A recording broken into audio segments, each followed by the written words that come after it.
Hello and welcome to the Giving Voice to Depression podcast, brought to you by Recovery.com, the best place to find mental health and addiction treatment for anyone, anywhere.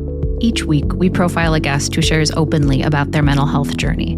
They share because they understand that when people don't talk about their depression or other mental health conditions, those of us who do struggle with them can feel like we're the only ones, that there's something wrong with us, and that no one understands. We understand. I'm Terry McGuire, the creator and co-host of this podcast. You have my promise that we'll keep it real here. Depression is real, and we're not going to sugarcoat our discussions about it. Hope is also real, and you'll get a dose of that here too. I'm Carly McCullough, a licensed social worker and educator, and Terry's daughter. We've both experienced depression and also support loved ones struggling with it. We're here to normalize talking about depression and mental health in our communities, as well as our families. And to share real-world tested strategies that have worked for other people who have walked similar paths. Thanks for joining us. We record a couple of new interviews each month and also replay some of our best ones from the archive so that new listeners don't miss out on those. This episode is from the early years when my Aunt Bridget was co-hosting. Hello, Bridget. Hi, Terry. In a recent Forbes magazine article on the cost of ignoring mental health in the workplace, it notes that depression is thought to count for up to 400 million lost work days annually. Wow. Yeah. And another source, the American Psychiatric Association's Center for Workplace Mental Health, says depression contributes to presenteeism, which is a new word for me, or employees at work but not engaged. It's not a great word. Again, I'll say presenteeism, or employees who are at work but not engaged, and absenteeism, which we have heard of, or employees missing days of work, which you just referenced. It may also adversely impact multiple areas of employee performance, including focus and decision-making, time management, completing physical tasks, social interactions, and communication. Like most other health conditions, early detection and effective treatment lessen the severity and impact of the condition. Last week, we began a discussion with writer Sarah Fielding, whose article, 9 Ways to Motivate Yourself to Work When You're Struggling Mentally, on the website Healthline, caught our attention. Today, we'll continue that discussion. While practical tips to start and keep working can benefit anyone, those of us with depression and anxiety may need to jumpstart ourselves a little more often. We'll link to Sarah's article with this episode, but I want to do a quick review of the first 4 techniques from last week. They were: plan out your entire day to provide structure. Write a list of what you need to do to get it all out of your head and on paper.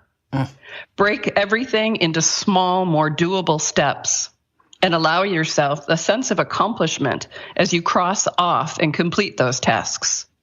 And 4th, check in with yourself regularly and often to determine if you're hungry, thirsty, need a quick walk or change of scenery. In other words, take care of yourself. Do what you got to do to stay focused and on task. Here again is Sarah Fielding giving her voice to depression.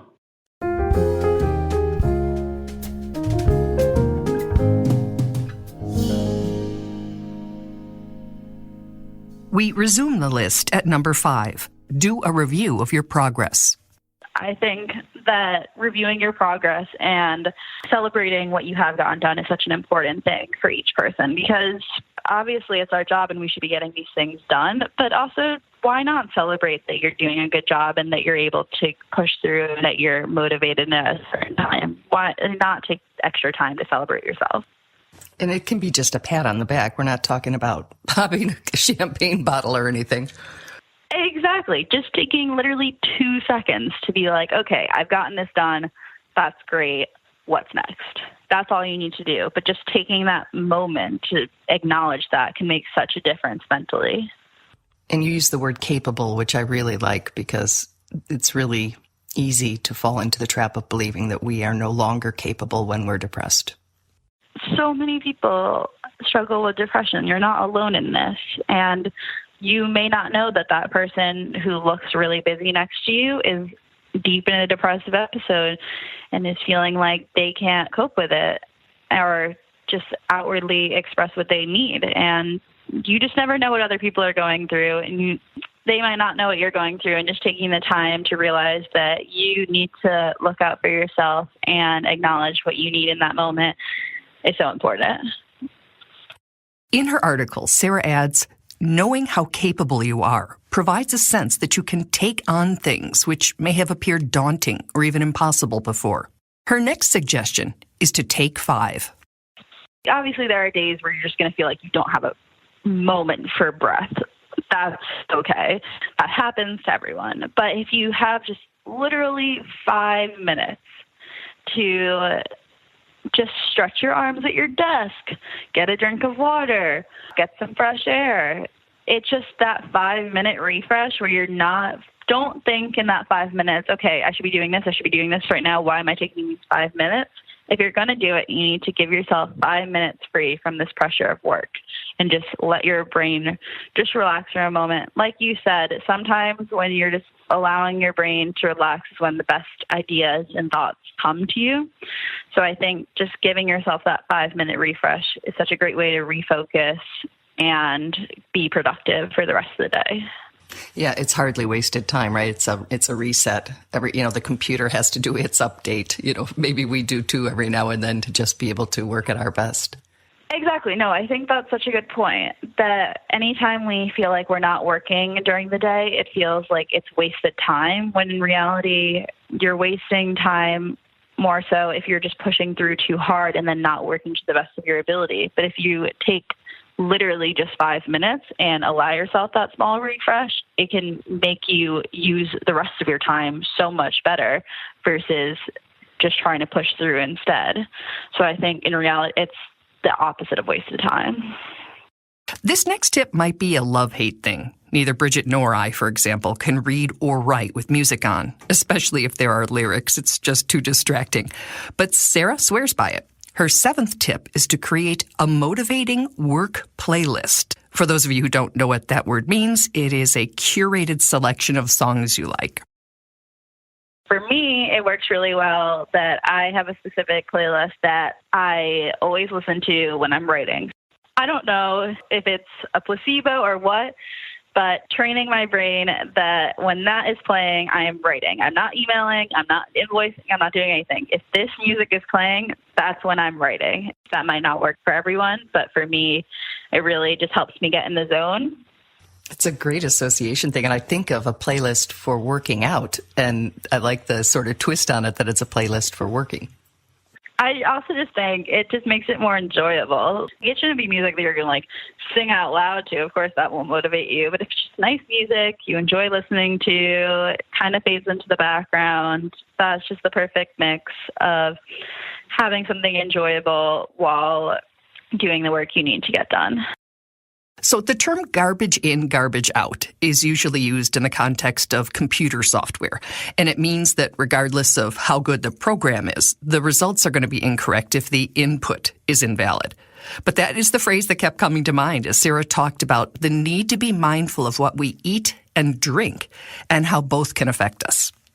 For many people, caffeine is a great way to get started in the morning, and it can be helpful, but at the same time, it's important to acknowledge when you're over-caffeinating. It can make you more jittery, not be able to focus as well.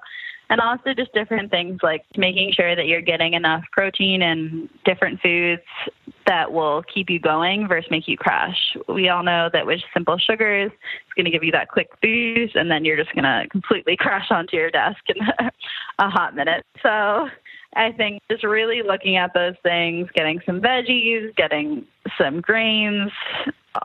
You know when you eat something and your body reacts and feels energetic, and you know when it crashes.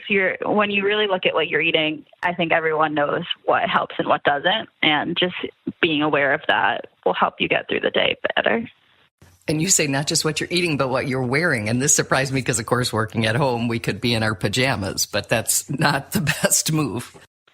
I just know that if I wear something that I had a really great day in before, or just makes me feel confident or just happy to wear, that's just going to change it, because I'm going to keep looking down or in a mirror and just see myself in that. It's just that's something that really helps my mood and reminds me that I'm much more than this depressive episode or anxiety.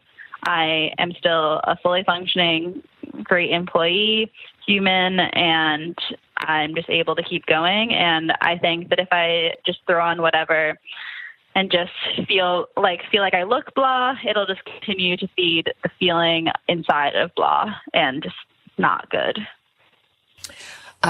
Reflecting back, would have to admit that, my longest and worst depressive episode, which led to this whole project, I just thought, what the hell difference does it make? But it may, in fact, have made a difference.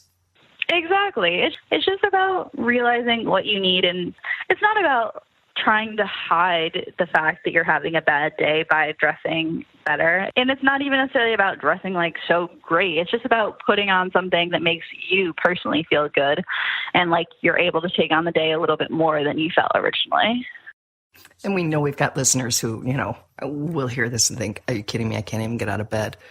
Yeah, no, there are going to be days where you just say, screw it, and you're just not going to want to, and that's again, you're human. Like, we have bad days, we have bad times. It's okay. I just think we're societally in this mindset of that we're not allowed to show that we're doing badly. We have to power through. The only way to be productive is to be productive all the time, and just to show any weakness is wrong. And that's just not true. Taking mental health days when you can, acknowledging how you feel. The more you fight it, the more you're going to burn out and just feel worse. It's about realizing what you can do in your situation and doing the best you can for you in that moment versus trying to fight it continuously and hide it.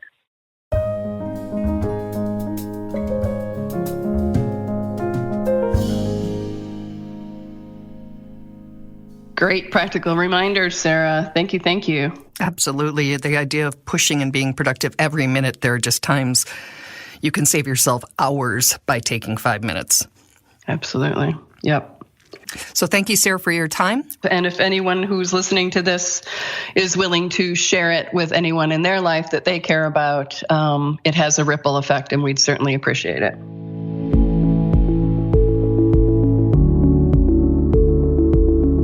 We really hope that this discussion helps give some language or context to your own depression, or ideas for how to support someone else in your life living with it. We invite you to check out the hundreds of episodes in our archive and to explore both the Resource Hub and treatment options on recovery.com. Depression is too dark a road to walk alone. We'll be back next week.